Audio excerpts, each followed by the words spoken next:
Hey, feeling good, like I should. When in dark, walk around the neighborhood. Feeling blessed. Alrighty, on to the next lesson. In this lesson, we are, in fact, this half of chapter 3, we're going to be going back and revisiting some of the strategies that we learned in chapter 2 about how to solve equations, and we're going to get those equations a little bit more complex. And we're also going to introduce officially, even though I've kind of shown it to you already, we're going to officially get in the checking of solutions as a part of our solving strategy. So what does it mean to check a solution? Well, after you've gone through and you've gotten your variable all by itself on one side of the equation and a number on the other side, that is considered the solution. And so to check to make sure that your solution is actually correct, it's just a process of plugging that number back into the original equation and then simplifying both expressions to guarantee that the expression on the left is equal or has the same value as the expression on the right. What have I done here? 2 periods there? That is not okay. Much better. Okay. So let's go ahead and get started. I'll read the intro. In section 2.2, you learn to solve equations on an equation map. In this section, you will practice your equation solving skills while adding a new element. You will check your answer to make sure that it is correct. So while solving equations in this lesson, keep these focused questions in mind. What is your goal? How can you start? And how can you simplify? Okay, so first thing I'd like for you to do is we're not actually going to work with the tiles, although you could, are those the answers? Hold on for a second.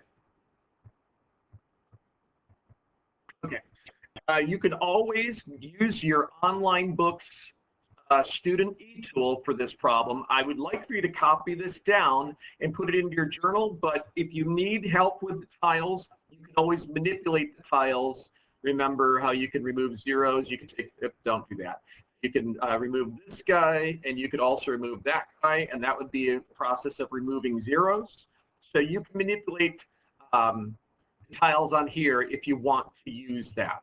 Otherwise, we can just draw this out, and I will show you the process for simplifying here. But what I want you to do is I want you to record everything as we go, okay?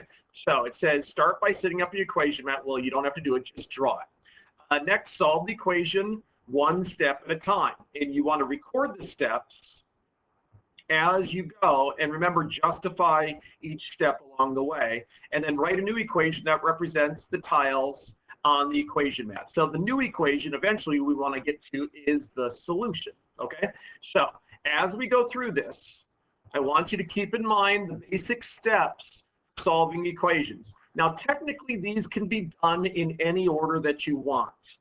They're all legal moves, but back in chapter 2, I suggested we do it in a certain order to make it a little bit easier. It should make more sense. If you start off by doing any KFC or distributive property, you get that out of the way, then combine like terms for each side of the equation, and that may involve removing zeros if you're adding positives to negatives, then add or remove balanced sets until eventually you get your variable expression on one side and a number on the other. Sometimes that's all you need to do when you've got your solution. Other times you might need to divide at the end. And I think that's pretty much what we're going to be doing with the examples we have today, is we'll have to go through some combination of these 4 steps. Some of them may not involve distributive properties, so you may start off with combining like terms and removing zeros. So first thing you should do is write down the equation that matches this configuration of tiles on the equation map. Remember, everything up here is being added together, everything here is being subtracted. This is like the equal sign. And on the right side, everything up here is being added. So I wrote down, you got 4 x's being added to the positive 1, and then you're going to take away 6 1s, so that is like taking away 6. This side is equal to this side, which has 2 x's plus 3. So what I'd like for you to do is I would like for you to work through the process until you get to an answer. I'm going to pause. You go ahead and pause the video. And then after you've had a chance to reveal the solution, once you've figured out the solution, go ahead and unpause, and I will show you the steps that I took to get there. All right, so let's see how you did. The original is given. Now the next step, since there was no distributive property that was required, and honestly, I didn't think it was that big of a deal to do KFC here. We could have said 1 plus a -6. 1 minus 6, I think most people are okay with just calling that -5, right? 1 minus 6 is -5. So that was all the combining of like terms we could do. We essentially removed a positive from the top and a positive from the bottom. That leaves you with 4x's minus 5 is now still equal to 2x's plus 3. So now comes the next step of either adding or removing balanced sets. First thing I would do is take away 2x's from each side, right? So you can take away these 2x's and take away these 2x's. Stop it. Get out of there. I don't like you being out there. Okay. So now we've got 2x minus 5 is equal to 3, but at the same time, what if I were to cancel all of these guys out by adding 1, 2, 3? No, that's not right. No. I don't want to do that. That would be complicated. What if I decided to add, I need 1, 2, 3, 4, 5. I got to cancel out those 5. So what if I added 5 here? 1, 2, 3, 4, 5, right? I can't just add 5 to the left side. I also have to add 5 to the other side as well. Come on, dude, do it. Clone. Clone. Stop it. Sorry. Getting into a fight with my computer. Okay, so we have just added balanced sets. I've just added 5 to each side. But now, look at this. I've got some zeros here. 1, 2, 3, 4, 5. By adding 5 to this -5, they all canceled out, leaving me with 2x's now is equal to 8. So what I'm going to do is I'm going to sort these guys so that each one of those x's has the same amount. So do you see how we got 2x's is equal to 8? Now let me show you the work that I would show here. Actually, let me change that to blue. So here, essentially, what I did was I took away 2x's from each side, right? Those were the 2x's that I took away from each side. Then I added balanced sets. I added 5 to each side. So this formed a 0 pair, it canceled out. That formed a 0 pair, that canceled out, leaving you with only 2x's on the left, but 8 1's on the right. So now the last step, I don't want to know what 2x's are equal to. I want to know what 1x is equal to. And you can see what 1x is equal to here. You can see, dividing each side by 2, that you get x is equal to 4. So by showing work, you show that you're dividing each side by 2. 8 divided by 2 is 4, right? Take the 8, cut it in half, you get 4 on each side. Take the 2, cut it in half, you get 1 on each side. And our goal is to find out what 1x is equal to.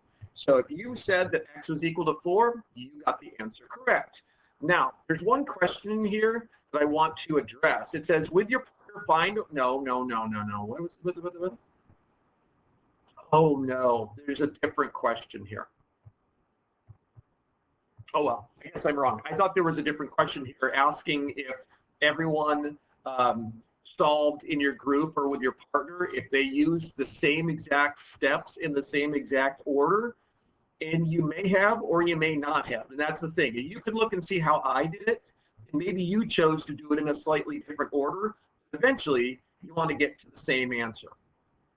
If you do all the moves legally in any order, you will get the correct answer. Okay? So now for the check. How does the check work? Well, the check has to start with your original equation.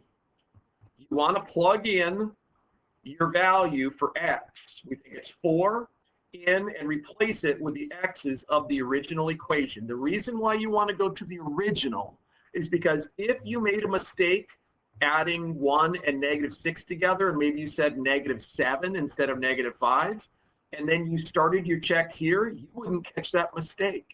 So you've got to go back up to the original. And I'll show you a bit of a shortcut here. There are some ways that you can do checks a little bit easier than showing every step along the way. Right now, let's just show every step along the way. So 4 times 4, 4x has to be 16, right? So you take 16 plus 1 minus 6, and here 2 times 4 has to be 8, so that becomes 8 plus 3. So let's see if this expression is equal to that expression. 16 plus 1 is 17, and 17 minus 6 is 11. So we have checked it successfully. When we evaluated the expression on the left and evaluated the expression on the right, where x was equal to 4, then their simplified form ended up being equal. So when x is equal to 4, both sides of the equation are equal to 11. That proves that our solution is the correct solution. Okay, so now here's a stoplight problem. In this lesson, you have found a solution to an algebraic equation, but what exactly is the solution? Answer each of these questions with your team, or you can't, you're not with your team, but you just think about it a little bit. Don't use tiles. Just be prepared to justify your answers, okay? So, Preston solved the equation 3x minus 2 is equal to 8. He thinks the solution is 100. Is he correct? How do you know? Okay. Problem B. Edwin solved his equation, which said 2x plus 3 minus x was equal to 3x minus 5, and he thought the solution was 4. Is he correct? And how do you know? How can you prove it? So take care of those 2 questions first. However you want to answer that question, you might have a slightly different answer than mine, but yours might be correct as well. I can think of a couple different ways to prove whether or not this is correct or whether it's wrong. But you go ahead and formulate your thoughts, write down a response to each one of those, and then unpause when you're ready for the reveal. All right, so what do you think? Could x be equal to 100 here? I hope you said no. Because if x was equal to 100, 3x would have to be 300. And 300 minus 2 is absolutely not equal to 8. It's equal to 298. So there's no way that that is correct. So one way that you can prove whether or not this is a solution or not is to actually check the solution and see if both sides balance out. Another way you could have done it was to actually solve that equation. So if I'd said 3x minus 2 is equal to 8, I decide to add 2 to each side. That means that 3 times x equals 10, which means x has to be something a little bit more than 3, right? Since 3 times 3 is 9, x ends up being 3 1/3. That would be the other way that you could prove that Preston was not correct, was by actually solving the equation. So whichever method you prefer to use is fine with me, okay? About Edwin, was Edwin correct? Well, I believe he was correct, because when you take x is equal to 4, then this becomes 8 plus 3 minus 4 is equal to 12 minus 5. And 8 plus 3 is 11, and 11 minus 4 is 7, just as 12 minus 5 is equal to 7. So yes, 4 is the solution. And once again, if you'd wanted to, you could have solved the equation and checked it that way. Oh, hold on. I'm having issues with technology today. All right, let's combine like terms. 2x and negative x makes 1x. So that's x plus 3 has to be equal to 3x minus 5. So I'm going to take away an x from each side. I'm going to add 5 to each side. And you end up dividing each side by 2. So x is absolutely equal to 4. That agrees, just as the check agreed. So discuss what you think a solution to an equation is. Write down what you believe is the definition to the solution of an equation. When we talk about the solution, what are we talking about?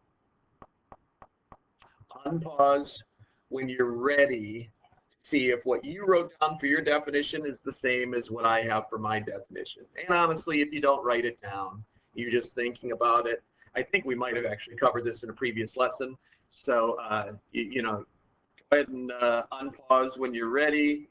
or just keep listening because I'm going to push the button now to get rid of this box. And the answer is the solution to an equation is the value of the variable that makes the equation true. Remember, if this is an equation, we're not trying to decide which side is greater like we did in the early parts of chapter 2. We already know they're equal.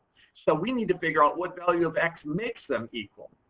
So the solution, x equals 4, that's the value of x that makes the left side equal to the right side. All right, so we're about ready to finish. What I would like for you to do is copy down each one of these questions or problems. I would like for you to go through the process of showing your work until you get to the solution. And I would like for you to check your solution, if possible. There might be one or more of these where you can't check because of either there's no solution or there's an infinite number of solutions, or all values are solutions. But most of the time, I think you'll find that you end up with one solution and you can check that solution once you get there, okay? So in the interest of time, we're at 15, almost 16 minutes. I'm not gonna go through a big, long explanation. I will reveal the solutions and I will reveal the work that I've shown, and you can check your work and make your corrections as you go, okay? Okay, so unpause after you've completed each one of the problems and you've checked your solutions to prove that your answer is correct. All right, let's see how you did.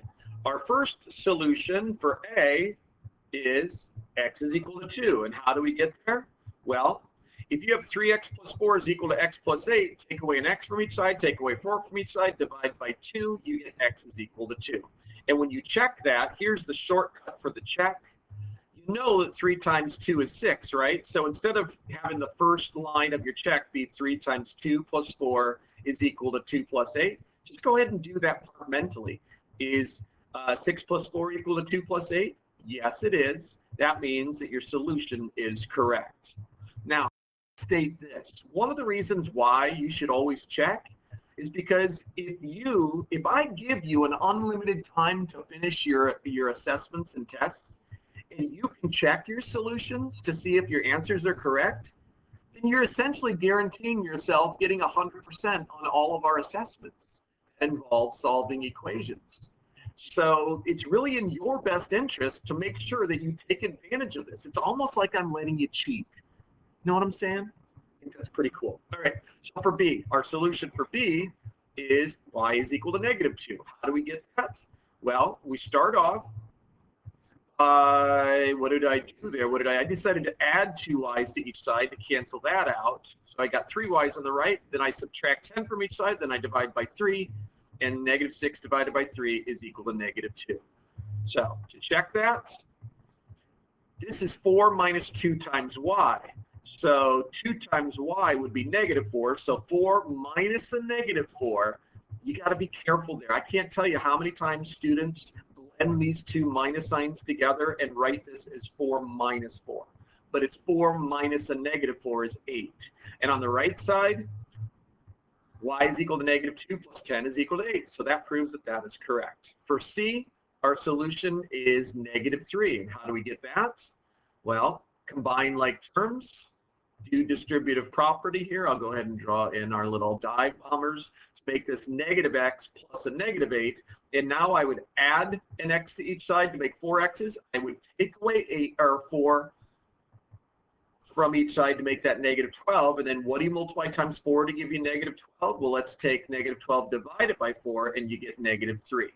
So let's check to see if that is correct. If x is -3, that's -15 plus 4 minus 2 times -3. So I'm going to do KFC here and change that to +6. So going from left to right, actually I didn't. I added the 4 and the 6 together, didn't I, to give me -5. And on this side, you just plug in the -3 there, so it becomes 5, but the opposite of 5 is -5. So that one works out as well. Problem D, you'll notice that there's no check there, correct? Because there's no solution. Why is there no solution? Because every time you simplify each side, you end up with -3k minus 4 is equal to -3k plus 8. And when you add 3Ks to each side, you're left with a statement that is not a true statement. -4 is not equal to 8. So if you are doing the guess and check process of plugging in numbers for your variable until you find an answer, that first of all might be somewhat effective, but it is not efficient at all. You could spend a lot of time guessing numbers until you finally decide, ooh, -3 is the one that works, or -2 is the one that works. This one you might get relatively quickly, but the negative ones, or if you got decimal answers, that would be a nightmare. Here, this is a nightmare to the infinite power because there is no solution. So if you tried guessing and checking until you found a solution, you never would. So we don't want to use that strategy. We want to use the legal moves for solving equations. And if you do it in this order, you should be able to get your solutions within 4 steps. What was the largest number of steps that I had to do here? Looks like 1, 2, 3, 4. Looks like that one took the most amount of time because I had to do distributive property along the way. Okay, so hopefully this little reminder was good for you. We are going to get more complicated examples of equations where there's more distributive property. We might even throw in some decimal numbers and fractions along the way, and I'll be teaching you strategies on how to deal with those. But the most important strategy of all is the strategy where you are neat and you organize your work and you work through the legal move steps systematically until you get your answer. Nothing is more efficient than doing it this way. Okay? All right. Go do your homework. Make sure you're copying problems, showing your work, and checking your solutions as you go. All right. Bye-bye. Hey, feeling good, like I should. When in dark, I walk around the neighborhood.